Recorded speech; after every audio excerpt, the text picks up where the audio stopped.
Massachusetts Congressman Bill Keating joining us live right now from the nation's capital. Congressman, good morning. Thanks for joining us. Good morning, Liam. Good morning, Kate. I want to get right to the tweet that you posted last night. You wrote the 25th Amendment must be invoked by the cabinet tonight to remove President Trump from office. The president moments ago said he is committing to an orderly transition. Do you still want the 25th Amendment invoked? I think it's warranted. It's justified. It's something that reports are that even people in his own administration at the level that would have to make that decision are having discussions on. Clearly, a lot of members discussed that on the floor yesterday and through the evening. The difficulty is this, with 13 days left, there's still opportunities galore for legal challenges. And we know how the president will use legal challenges to his advantage. So from a practical standpoint, it's going to be very difficult to go in that direction. But addressing the question that was posed to me clearly, is it warranted? It is. What can you do to investigate how this was able to happen? Just because a president tells his supporters to do something doesn't mean they should be able to do it if it's breaking the law or putting other people in jeopardy. So what can you do to figure out what went wrong here? Well, the president incited that mob.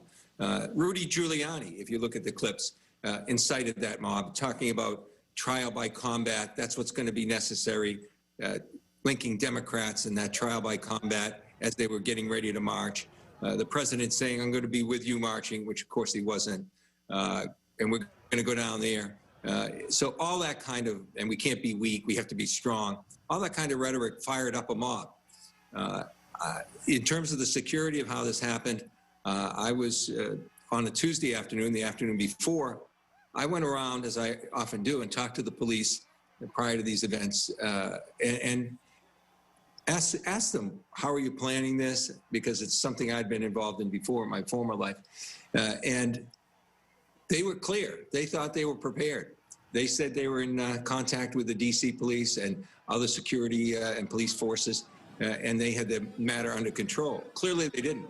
There will be an investigation on how that happened, how that transpired.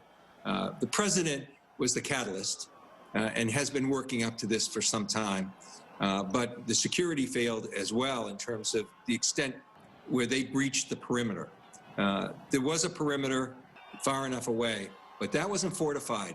And the minute that broke, people were in the plaza and the Capitol Police were highly outnumbered. Congressman, ultimately, Joe Biden's victory was certified this morning by Congress, but is the system broken? We have a poll out this morning showing a plurality of Republican voters in America supported this attack on the Capitol.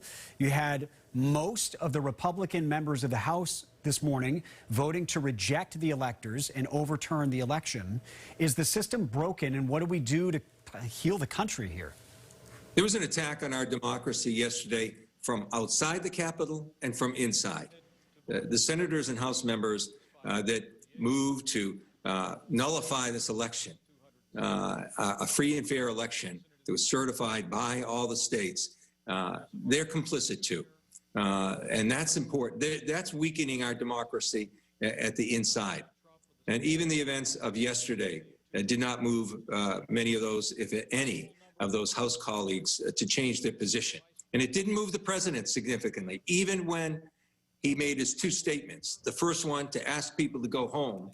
He told them how special they were. These are rioters. These were insurrectionists. He saw that on TV. Yet he said, I love you.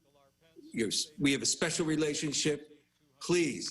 And he still reinforced that these elections were a fraud and that democracy was being stolen away. And he did it again at 3 or 4 o'clock in the morning with his second tweet, where he said that indeed he would move to a transition. But he still, the issue that motivated this, that he used, he still continues to this moment to go forward, as do many of my colleagues. All right, Congressman Bill Keating, I know you said that you are staying in Washington now until there is a transfer of power, so clearly still a lot of work for you to do. So thanks for taking the time with us, and we wish you the best. Thank you.